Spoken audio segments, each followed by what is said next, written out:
j'espère que vous allez bien. Aujourd'hui on se retrouve pour parler des animés qui ont marqué mon année 2020.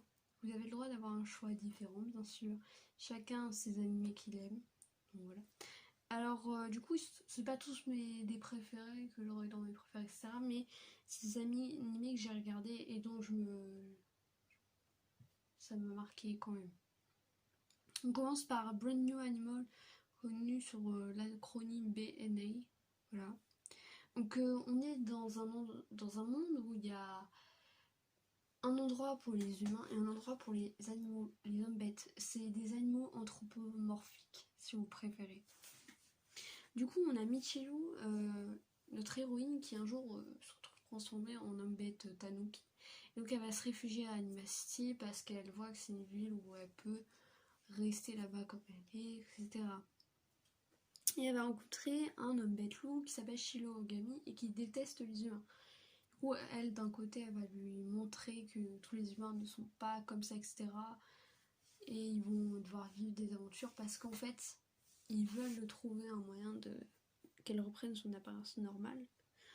Mais en même temps, le chemin est plein d'embûches. Donc voilà. Alors honnêtement, je ne pensais pas aimer quand j'ai vu la chose, mais j'ai bien aimé. Hein. Voilà. Puis de toute façon, en général, en fait, les animés, je vais y aller et les voir par moi-même. Ou non, c'est des fois peut-être une pote qui va me les conseiller, etc. Voilà.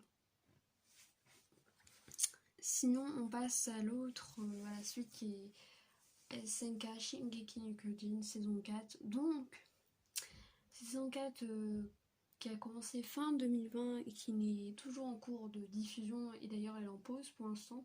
Ça revient la semaine prochaine, donc on n'a pas d'épisode dimanche. Yes.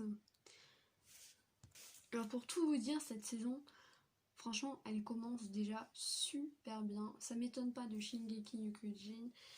Les 3 saisons ont déjà été, mais c'est un truc quoi, honnêtement. Et la 4ème saison est tellement bien aussi. Du coup, il faut savoir que les 3 premières saisons étaient faites par le studio d'animation White Studio et du coup la 4ème est faite par le studio MAPPA.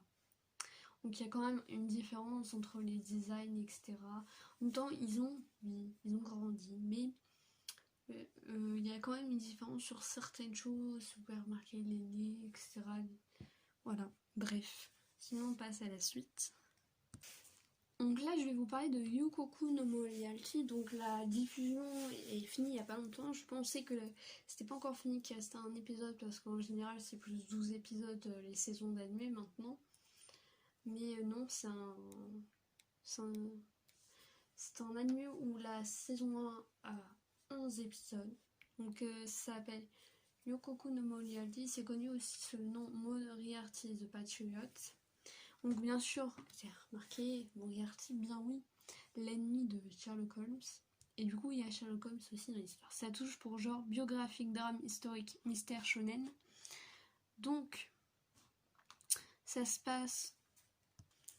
Alors, ils mettent 21e siècle en Angleterre, mais j'aurais plus dit 20e siècle, parce que les gens sont pas habillés comme ça à notre siècle. Voilà. Alors, ça se passe en Angleterre. 2 frères orphelins sont recueillis par la famille Moriarty. Albert, le fils aîné de la famille. Donc les 2 orphelins, c'est William et l'autre Louis. Voilà. Du coup, le fils aîné de la famille exècre l'aristocratie à laquelle il appartient, et le système social qui régit la société britannique, dans lequel les classes supérieures usent et abusent de leurs privilèges. Albert a vu en l'aîné l'intelligence et le charisme qui lui manquaient pour réaliser son projet d'épuration sociale. Albert propose de mettre sa richesse et son influence à sa disposition, et en contrepartie, il devra mettre son intelligence au service de son rêve, d'une société parfaite. 13 ans plus tard, à côté de son métier, le professeur William est devenu un consultant privé avec ses alliés et aide les gens victimes d'injustice à se venger des mauvais nobles qui les ont fait souffrir.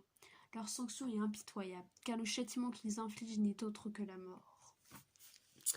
J'ai beaucoup aimé, honnêtement, regarder, parce que le fait que le châtiment soit la mort, truc. Et d'ailleurs, il y a un truc, c'est qu'on retrouve bien le sujet de la vente parce qu'il y a le licorice rouge qui se trouve dans l'opening. Qu'on voit, il tient un moment et la fleur devient toute rouge pour exprimer le sang, en gros. Parce que l'ennemi, vous n'avez pas déçu, si vous en voulez, il y en a un. Bref, on passe à la suite. Nous allons maintenant parler de Fugo Keiji Balancel Limited, connu aussi sous le nom de The Millionaire Detective Balancel Limited. Alors, il y a 11 épisodes de première saison. Ça touche comme un genre drame, mystère, thriller. Thème crime, enquête. Donc, l'histoire se concentre sur Daisuke Kanbei, un millionnaire résolvant des affaires de manière non conventionnelle. Dans ce cas, il se retrouve affecté à l'unité opérationnelle des crimes modernes. Une unité créée pour éloigner les officiers problématiques des autres.